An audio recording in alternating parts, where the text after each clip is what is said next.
Hello दोस्तों, जीव विज्ञान की इस वीडियो में आपका स्वागत है। आज हम एक नया अध्याय शुरू करने जा रहे हैं जिसका नाम है पुष्पी पादपों में लैंगिक प्रजनन। इस वीडियो में हम पुष्प, पुंकेसर, लघु बीजाणुधानी तथा परागकण के बारे में चर्चा करेंगे। तो चलिए शुरू करते हैं पुष्प से। अब दोस्तों, जैसे कि आप देख सकते हैं, यह एक पुष्प का चित्र है जिसके अलग अलग भाग हैं। वृत्तिकाग्र, वृत्तिका, अंडाशय, परागकोश, तंतु, दल, बाह्य दल और पुष्पासन। अब दोस्तों, वृत्तिकाग्र, वृत्तिका और अंडाशय मादा जननांग स्त्री केसर के हिस्से हैं, तो ये चीज आपको याद रखनी है। और परागकोश और तंतु नर जननांग पुंकेसर के हिस्से हैं। अब एक या उससे ज्यादा स्त्री केसर आपस में मिलकर जायांग बनाते हैं और इसी तरह से एक या उससे ज्यादा पुंकेसर मिलकर पुमंग बनाते हैं और बाह्य दल आपस में मिलकर कैलिक्स बनाते हैं और दल आपस में मिलकर कोरोला बनाते हैं। आइए अब हम पुष्प के नर जननांग पुंकेसर को समझते हैं। ये चित्र पुंकेसर का है। कितना सुंदर है ना ये। पहला है द्विपालिक संरचना वाला परागकोश और दूसरा है लंबा एवं पतला डंठल तंतु। जरा यहाँ देखिए, ये चित्र पुंकेसर का आपकी एनसीईआरटी किताब का है जिसमें कि मैंने परागकोश और तंतु को दिखाया हुआ है। और ये पुंकेसर तंतु की मदद से पुष्प से जुड़ा रहता है। यहाँ पर पराग सैक होता है जहाँ पर परागकण उत्पन्न होते हैं और इन्हीं पराग सैक में 4 लघु बीजाणुधानी होती है जिसके बारे में हम अभी पढ़ेंगे। जैसा कि आप देख सकते हैं, यह एक परागकोश है और परागकोश के अंदर 4 लघु बीजाणुधानी यानी कि माइक्रोस्पोरेंजिया होते हैं और ये लघु बीजाणुधानी टपिटम नाम की परत से ढके होते हैं।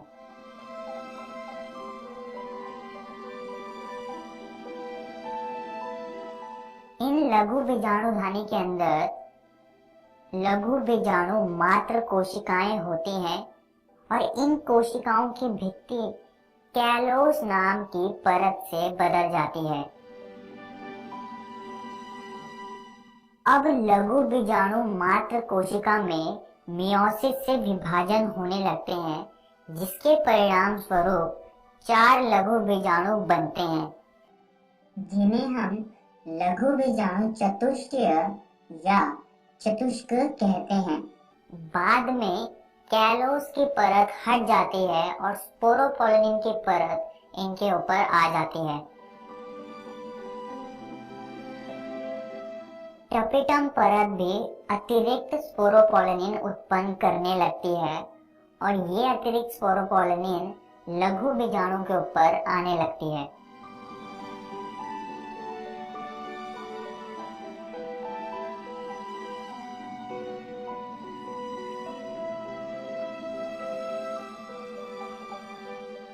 अब लघु बीजाणु का जो केंद्रक होता है वो विभाजित होने लगता है जिससे कि जनन कोशिका यानी कि जनरेटिव सेल बनता है और कायिक कोशिका यानी कि ट्यूब सेल बनता है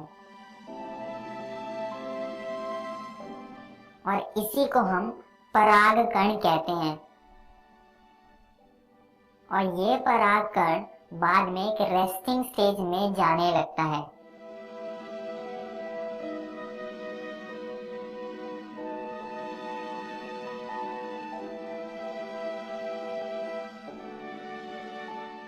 आइए अब आगे बढ़ते हैं और लघु बीजाणुधानी की संरचना को समझते हैं।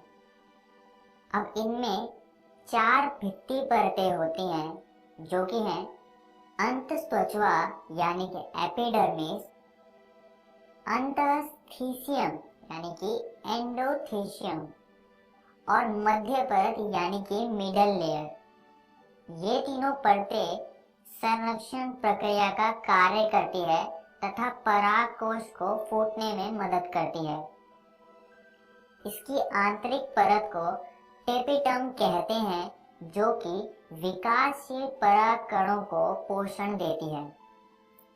और सबसे अंदर की ओर माइक्रोस्पोर मदर सेल यानी कि लघु बीजाणु मात्र कोशिका होती है। और दोस्तों जरा यहाँ देखिए, ये आपकी एनसीईआरटी किताब का चित्र है जिसमें कि आप देख सकते हैं कि पॉलन ग्रेन्स यानी कि परागकण कैसे उत्पन्न हो रहे हैं। अब दोस्तों आपको लघु बीजाणु जनन की परिभाषा जरूर याद रखनी है, जो कि है जैसे जैसे परागकोश विकसित होता है, बीजाणु जन ऊतकों की कोशिकाएं अर्धसूत्री विभाजन द्वारा सूक्ष्म बीजाणु चतुष्टय बनाती है। चलिए अब आगे बढ़ते हैं और पराग कण को समझते हैं। ये नर युग्मकोद्भव का प्रतिनिधित्व करता है। ये आमतौर पर गोलाकार होते हैं जिनका व्यास 25 से 50 माइक्रोमीटर तक हो सकता है। अब हम परागकण की परतों को समझेंगे। वो चीज हम इस चित्र से समझेंगे। इनमें 2 परतों वाली भित्ति होती है।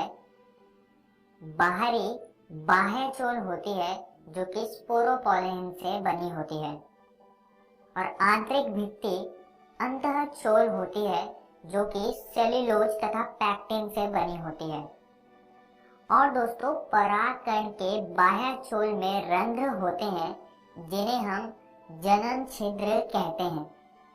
आइए अब परागकण की कोशिकाओं को समझते हैं।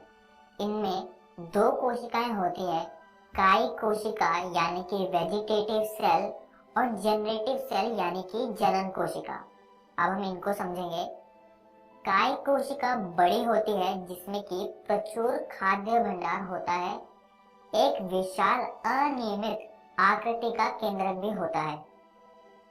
और दूसरी है जनन कोशिका जो कि छोटी होती है, तुरकु आकृति वाली होती है जिसमें कि घना जीव द्रव्य होता है और एक केंद्रक होता है। आइए अब परागकण की कुछ और महत्वपूर्ण बातों को समझते हैं। पॉलन जीवन क्षमता। परागकण की वो अवधि जिसमें वे अंकुरण करने की क्षमता बनाए रखता है, पॉलन जीवन क्षमता कहलाती है। ये क्षमता तापमान तथा आर्द्रता पर निर्भर करती है। जैसे कि चावल और गेहूं के परागकण में ये क्षमता 30 मिनट तक होती है, जबकि रोजेसी, लेग्यूमिनोसी तथा सोलेनेसी में महीनों तक ये क्षमता रहती है। पराग भंडार। पराग कणों को द्रव नाइट्रोजन में कई वर्षों तक भंडारित किया जाता है, जो कि बाद में फसल के उत्पादन में काम आती है। आइए अब आगे बढ़ते हैं और पॉलन एलर्जी को समझते हैं। अब दोस्तों परागकण एलर्जी करते हैं एवं श्वसनीय वेदना भी पैदा करते हैं, जो कि कभी कभी दमा और श्वसनीय शोथ आदि के रूप में विकसित हो सकती है। अब परागकणों के कुछ फायदे भी हैं जिससे कि पराग उत्पाद यानी कि पॉलन उत्पाद बनते हैं। जैसे कि आप देख सकते हैं ये टैबलेट और सिरप बनाने के काम आता है और इससे खिलाड़ियों एवं धावक अश्वों की कार्य क्षमता भी बढ़ती है। इस वीडियो में हमने पुष्प को समझा, जिसका हमने नर जननांग पुंकेसर के बारे में चर्चा करी और हमने परागकण के बारे में भी पढ़ा। दोस्तों मैं आप सभी को एक और बात यहाँ पर बताना चाहूंगा कि आज हमने आपकी एनसीईआरटी किताब के 2 टॉपिक्स को खत्म कर लिया है। आप इनको जरूर घर से किताब से पढ़कर आइएगा। अगली वीडियो में हम स्त्री केसर, गुरु बीजाणुधानी, भ्रूण कोश और परागण के बारे में चर्चा करेंगे। धन्यवाद।